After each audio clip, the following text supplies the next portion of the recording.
बेचारे अहमद के प्राण पखेरु उड़ गए हैं सोमनाथ जी। पता नहीं किस राक्षस ने इनके शरीर से सारा रक्त निचोड़ लिया है। जिसने भी हमारे अहमद का रक्त बहाया है, हम इसे ऐसी दर्दनाक मौत देंगे कि मौत का कलेजा भी कांप उठेगा। तुझे क्या हो गया अहमद?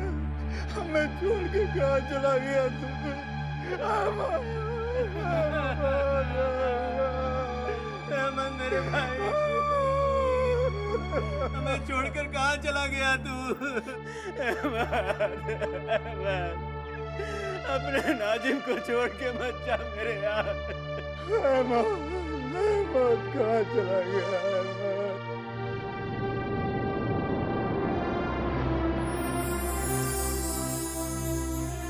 अब रोज मुझसे लड़ेगा कौन?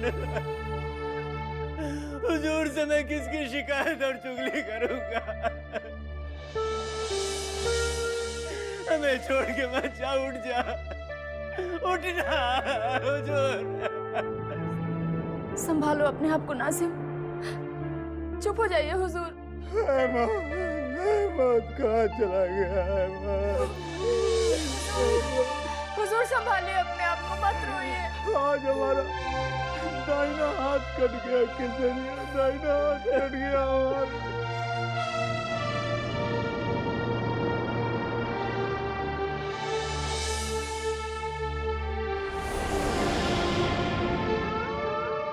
अहमद जैसा भी था हमारा अपना था, जीते जी कभी हमसे अलग नहीं हुआ। हमें माफ कर देना अहमद, हम तुम्हें बचा नहीं पाए। उठना मेरे भाई।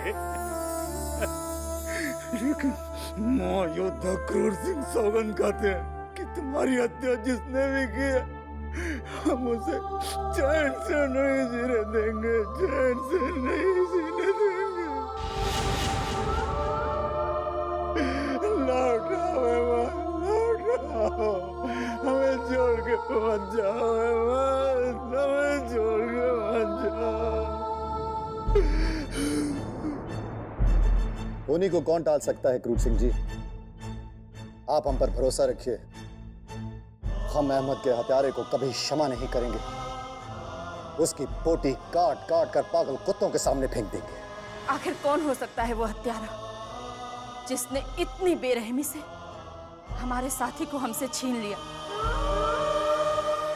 यदि हमें पता चल जाए तो हम भी इसी तरह उसे यूं ही तड़पा तड़पा कर मारेंगे, उसका सारा रक्त बहा देंगे, नहीं छोड़ेंगे उसे। भवानी सिंह, भवानी सिंह के सिवा और कौन पापी हो सकता है जो इस निर्दोष अहमद का रक्त बहा सकता है? हुजूर, हुजूर, क्या बात है शेर खान? हुजूर, उस गरीब अहमद का खून हो गया है जो क्रूर सिंह का मुलाजिम था। इसका तात्पर्य ये हुआ कि अब सोमनाथ ने महल के कीड़े मकोड़ों को मारना आरंभ कर दिया है। लेकिन सोमनाथ का कहना है कि अहमद का खून आपने करवाया है। हम पर आरोप लगाने से पहले सोमनाथ भूल गया कि भवानी सिंह सदा अपनी बराबरी के महायोद्धाओं की गर्दन पर अपनी तलवार से वार करता है। अहमद जैसे कीट पतंगों को मारकर हम स्वयं की नजरों में भी नहीं गिरना चाहते। हुजूर, ये चाल आपको महारानी साहिबा की नजरों से गिराने के लिए ही चली गई होगी। सोमनाथ की चाल अब उल्टी पड़ने वाली है शेर खान। अहमद की हत्या के मिथ्या आरोप ने भवानी सिंह की दहशत को महल में और बढ़ा दिया है। अब हम तत्काल महारानी के नेत्रों में सोमनाथ को गिरा देंगे। हुजूर, एक तीर से दो शिकार करना तो आपका शगल है, लेकिन एक बात याद रहे हुजूर, कहीं पासे उल्टे ना पड़ जाएं। पासे उल्टे पड़े या सीधे, इससे हमें क्या फर्क पड़ता है शेर खान? जीत हमारी ही होगी, क्योंकि मां काली को रक्त का भोग चढ़ाने के पश्चात हमने सियासत के सभी छोटे बड़े मोहरों को रक्त से भिगो दिया है। तुम देखते जाओ, अब अति शीघ्र सोमनाथ का घमंडी सर हमारे वज्र से टूटने वाला है। भवानी सिंह पर आरोप लगाकर हमने तुम्हें बचा तो लिया चंगेज खान, परंतु हमारी आज्ञा का उल्लंघन करके तुमने हमें तलवार उठाने पर फिर से विवश कर दिया। तुमने उस निर्बल अहमद का रक्त बहाकर अपने आप को हमारी नजरों से गिरा लिया है चंगेज खान। तुमने हमारी आज्ञा का उल्लंघन करने का साहस क्यों किया चंगेज खान, क्यों? मैंने आपसे पहले ही कहा था मेरे आका कि यह गुलाम सब कुछ बर्दाश्त कर सकता है, लेकिन अपने आका की शान में गुस्ताखी बर्दाश्त नहीं कर सकता। उस अहमद ने उस मौका परस्त बुज़दिल भवानी सिंह से कम मांगने की कोशिश की थी आपको, तो चंगेज खान के भीतर का छुपा हुआ हैवान जाग गया मेरे आका, और चंगेज खान हार गया। इसलिए एक ही झटके में अहमद की गर्दन उसके धड़ से अलग कर दी। अगर इसमें मेरा कोई कसूर है मेरे आका, तो आपकी शमशीर और गुलाम का सर दोनों आपके हवाले। कुछ समय और धैर्य रख लेते तुम्हारा क्या बिगड़ जाता चंगेज खान, क्या बिगड़ जाता? यदि हम समय पर भवानी सिंह पर आरोप न लगाते तो तुम्हें फांसी लगने के पश्चात हमें देश निकाला मिल जाता, और फिर वो भवानी सिंह हमारी अभिलाषाओं और हमारे समस्त अधिकारों पर नाग की तरह कुंडली मार कर बैठ जाता। हम महारानी कलावती और राजकुमारी किशोरी की दृष्टि में गिरना नहीं चाहते चंगेज खान, गिरना नहीं चाहते। शुक्रिया मेरे आका, जो आपने खादिम का इल्जाम उस भवानी सिंह पर लगाकर गुलाम को सूली पे चढ़ने से बचा लिया। लेकिन अगर भूल मुझसे हुई है मेरे आका, तो चूक तो आपसे भी हुई है। आपने मेरा इल्जाम भवानी सिंह पर लगाकर उसका कद 7वें आसमान पर बिठा दिया है। मेरे सर का इल्जाम उसके सर पर लगते ही शिवगढ़ के लोगों के सरों पर उसका खौफ मौत बन के मंडराता रहेगा।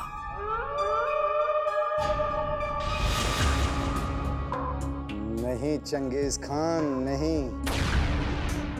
हमारा ये मिथ्यारोप महारानी कलावती और राजकुमारी किशोरी के कलेजे पर विष भरे तीर की तरह अवश्य चुभेगा, और फिर महारानी कलावती भवानी सिंह को शिवगढ़ छोड़ने का आदेश देंगी, और समझ गया मेरे आका, समझ गया। भवानी सिंह किले से बाहर और शहजादी आलिया मेरे आका की मांग। अब मेरे आका को शहंशाह बनने से कोई नहीं रोक सकता, कोई नहीं।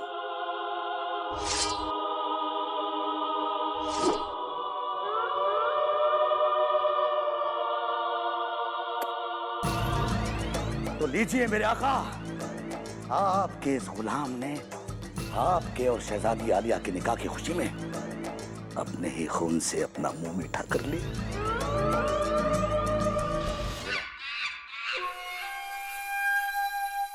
हम कुछ समझ नहीं पा रहे हैं, ये कौन हो सकता है जिसने अहमद की हत्या की? उसका तो कोई शत्रु भी नहीं था, फिर किसने इतनी बेदर्दी से उसका गला काटकर उसके शरीर से उसका सारा रक्त बहा दिया?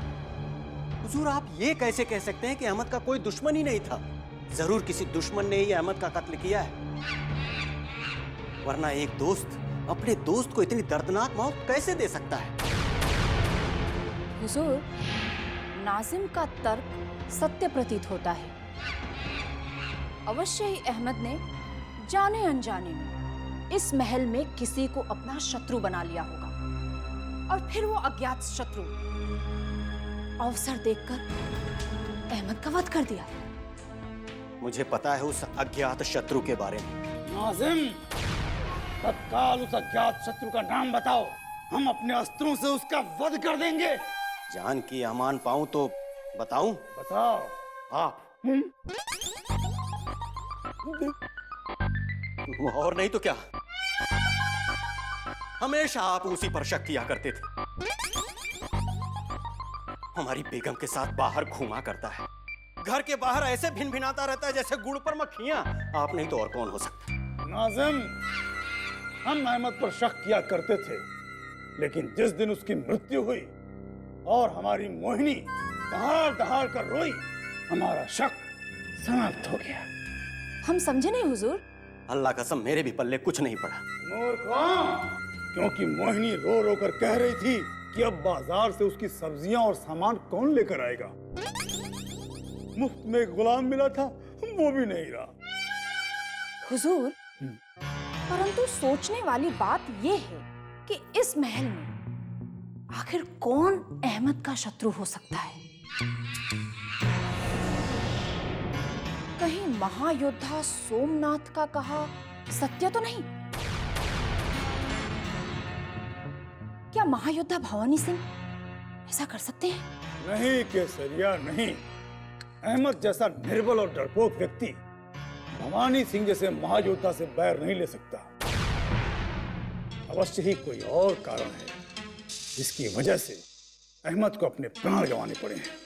हुजूर, हो सकता है आपका कोई दुश्मन आपको डराने के लिए उसका कत्ल कर दिया हो, ताकि आप उसके रास्ते का रोड़ा ना बने। नहीं नाज़िम, नहीं, ये बात भी नहीं हो सकती है, क्योंकि हमारे समस्त शत्रु इतने कायर नहीं हैं जो ऐसी तुच्छ हरकत पर उतर आए।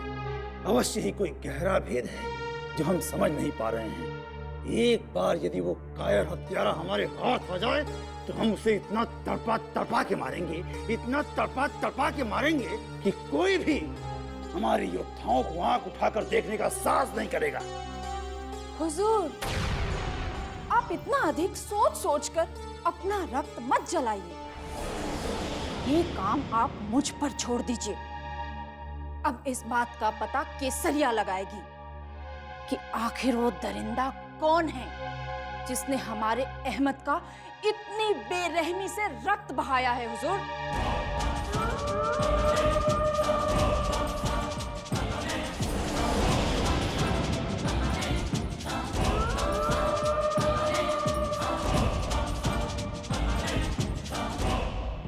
आदाब अर्ज़े हुजूर। मुबारक हो।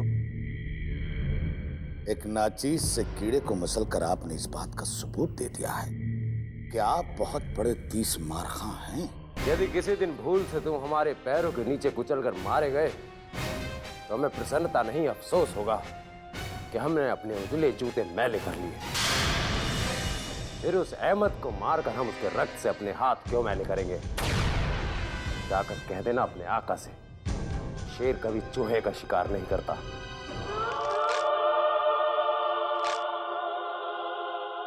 कुल आलम जानता है कि मेरे आका इस महल में अकेले बब्बर शेर हैं और वो अपनी खुराक पहचानते हैं। अहमद के कत्ल के बाद गुलाम को आका आदमखोर से लगने लगे हैं। कहीं ऐसा ना हो कि उनका पहला शिकार आप बन जाएं।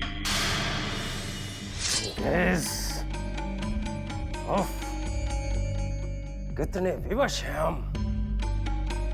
तुम जैसे कीट पतंगों को मारकर हम अपनी तलवार की धार को कुंद भी नहीं कर सकते।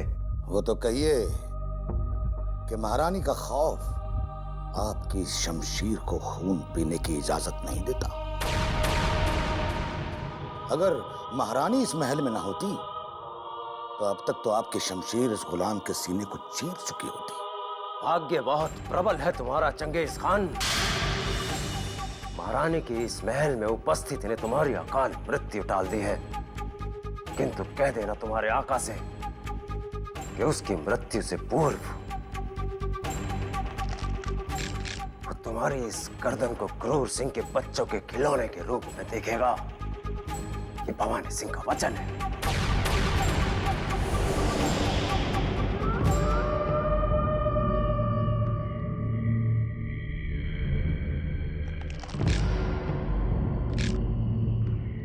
मेरे आका तो क्या, उनकी परछाई तक भी तुम नहीं पहुंच सकते भवानी सिंह, लेकिन तुम उन तक पहुंचने की कोशिश करोगे और फिर इस चंगेज खान के भीतर छुपा हुआ दरिंदा तुम्हें अहमद की तरह एक ही झटके में खत्म कर देगा। फिर उसके बाद मेरे आका और शहजादी साहिबा के मिलन को कोई भी इस महल में नहीं रोक सकता।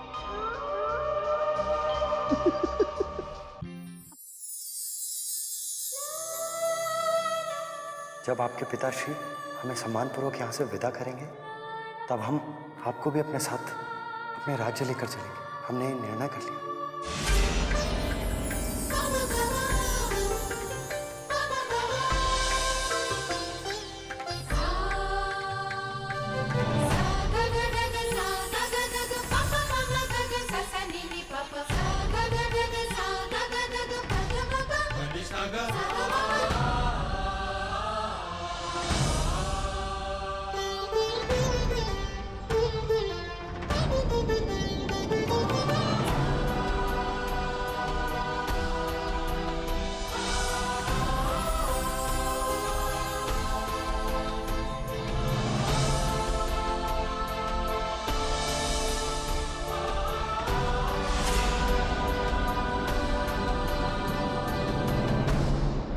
आपको भी अपने साथ अपने राज्य लेकर चलेंगे। हमने निर्णय कर लिया। आपको भी अपने साथ अपने राज्य लेकर चलेंगे। हमने निर्णय कर लिया।